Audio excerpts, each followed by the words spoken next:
G'day hammerheads, welcome to the bench, and finally I'm bringing you the proper test of the big Milwaukee, the M18 FHP, and for comparison I'm going to throw in the M18 FH.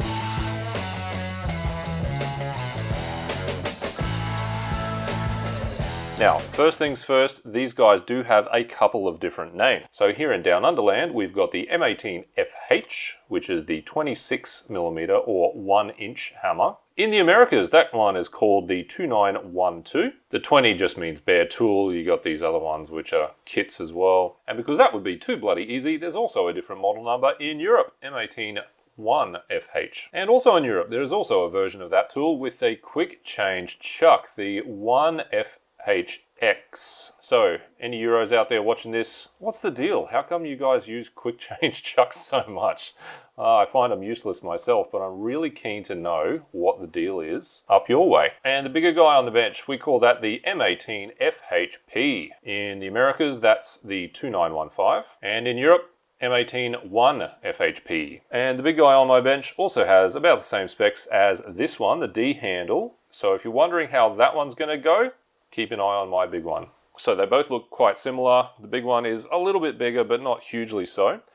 Easy way to tell them apart is the small one has the mode switch on the side, whereas on the big guy, it's on the top, like an SDS Max drill. They both have the same features. They've both got sprung handle for vibration dampening. They both got 3 modes, so drill only,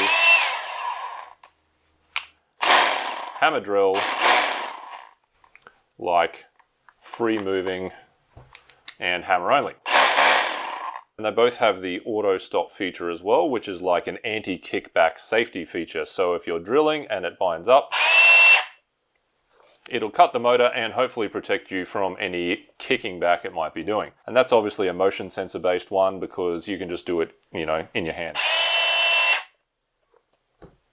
The big one also has one key if you're into that kind of connectivity. And it has a slightly, well, I guess it's supposed to be vibration dampening handle, but this does not. It just feels loose and sort of crappy. And just looking at this guy, it kind of feels like it is a scaled down SDS Max drill. Firstly, the mode switch is at the top, but also check out this chuck. You got the tiny little hole in the end. If you take a look at the SDS Plus bit, it's tiny compared to that whole chuck. Alright, so let's look at the specs. I don't have the European name in there. I imagine it says 1 as well. Prices, $475 dues versus $544. Weight, 3.1 kilos versus 4.1 kilos. Or 6.8 pounds versus 9 pounds. Capacity, 26 versus 28 millimeters. Look guys, I'm going to try and do the inch stuff as often as I can, so just keep an eye on the screen if I actually forget to say it. So 26 millimeters is just a curly one above an inch, and 28 millimeters is about 1 1/8 inches.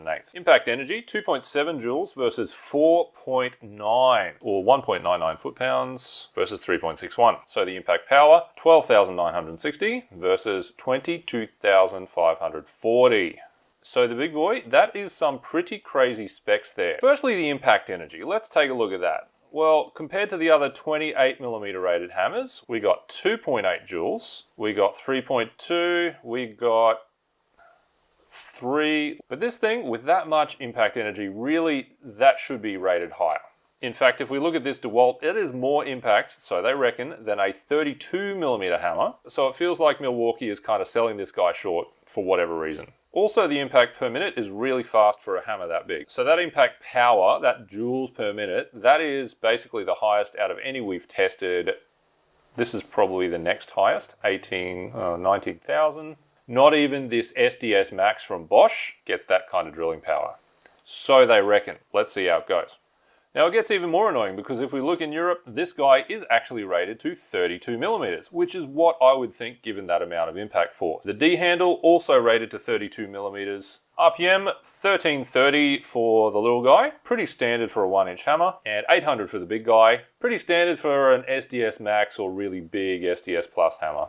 Alright, so let's get drilling. As usual, our first test is 12 by 80mm, or about 1/2 inch by 3.5 inches. Drilling into 32 MPa concrete.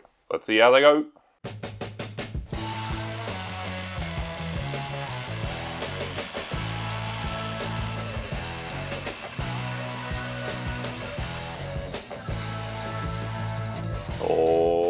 Alrighty, let's see how she went.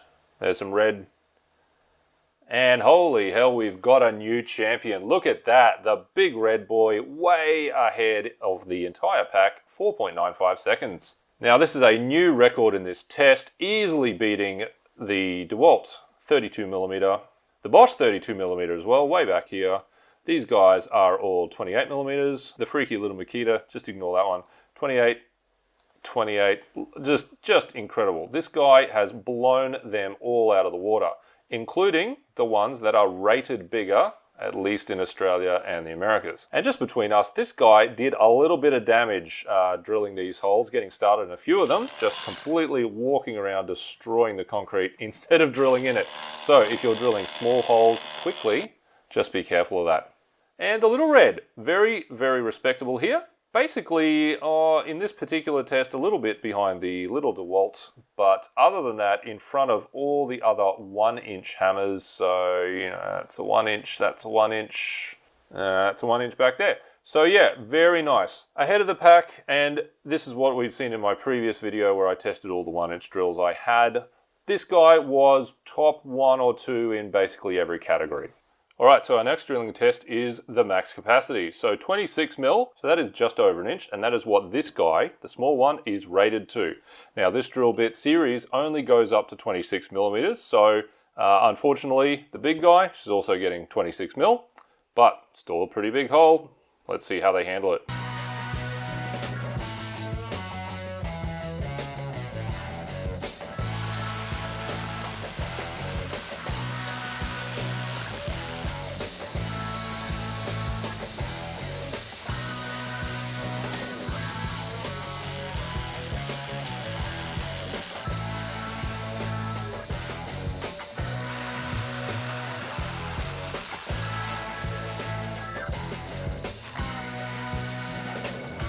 Alright, so for drilling 26 millimeters, so basically Big Red has beaten all of its competitors except for this giant Bosch here. Now this guy is the only one in the field with a higher impact force, so if it's drilling faster at a very large bit size, then yeah, makes total sense there. But if we move all the way down, we can see that the other big DeWalt, another big Bosch, so that's a 28, that's a 32, 28, 28, 28. So she is handily beating every other drill on here that drilled with a 26 millimeter bit. So some of these guys are 1 inch, some of them are 1.1/8, but either way, Big Red has beaten them all very easily. And Little Red, once again, no real surprise there. She is basically beating every other 1-inch hammer on here. That's all these ones down the end, all drilling with the same size drill bit. Alright, so let's get these motors really working. Our next test is drilling through pine with a spade bit. So 22 millimeters in this case. Usually I use a 25 or like 1 inch, but the little one, the clutch was letting go drilling that size. So it seems that a 25 is a little big for this guy to realistically drill. So next size down I had was 22. Anyway, let's see how they go.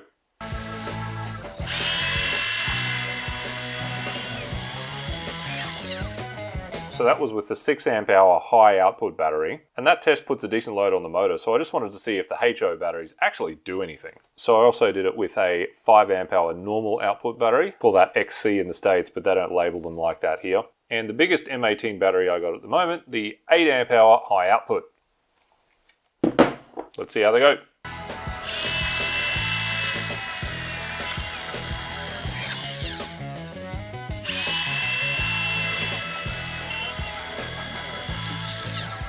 Alright, drilling that pine. So we've got 2 very different groupings here. So Little Red, obviously a lot faster, around 2.5 seconds for those 3 battery types. Whereas Big Red, about 4 seconds. And the Little Red, she revs a lot faster. So yeah, no big surprises there. You do want a higher RPM for drilling timber with those spade bits. If we look at the batteries, we've got very, very little difference between the batteries for both cases. And also the same order for both cases. So we've got the 6, then the 8, and then the 5. So in this task, a HO battery is making bugger all difference. And there's the numbers if you're interested. So if you're looking at ads like this and hoping a forge is going to change your life, then, you know, I wouldn't get too excited. You probably will not notice a difference with these tools. And the final test is chipping. So get a little chisel like that, stick it in, whack that on hammer only mode, and then knock a 50mm edge, or about 2 inches, off a concrete brick.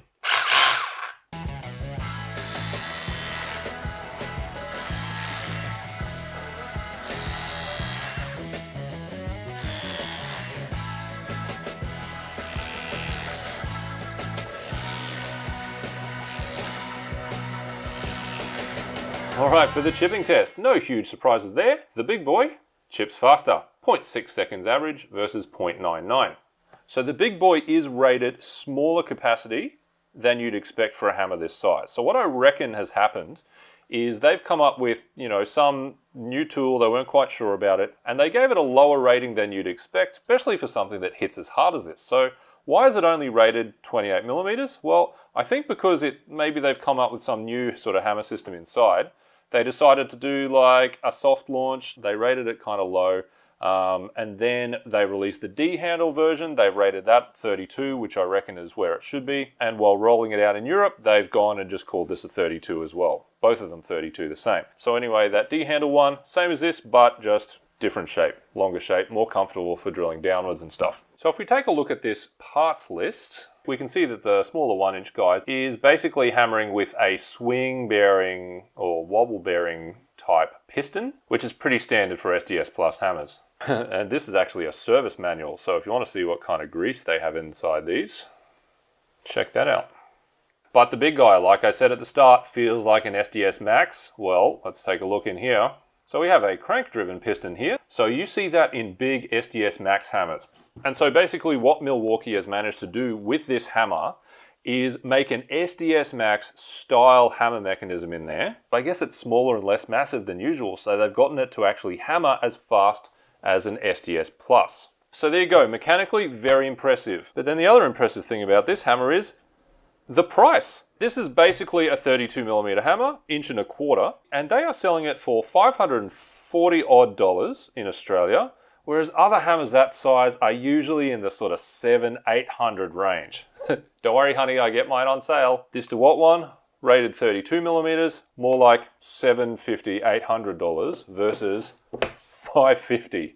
Rated to 32mm, $1,000 versus $550. Don't worry honey, I got mine on sale. So not only has Milwaukee done some very clever mechanical stuff to get this to perform really well, they've also managed to charge a really low price for it, which is awesome because here in Australia, Milwaukee tends to be the most expensive of the big four, depending on the tool of course. So given the price between these two, there is not much more cost to get a whole lot more performance if you want to buy the bigger guy. Obviously it's bigger and heavier and all that, but really this guy costs almost $500, this guy is $550. Like, I don't usually recommend this, but if you're struggling to choose between these two, you may as well get the big one.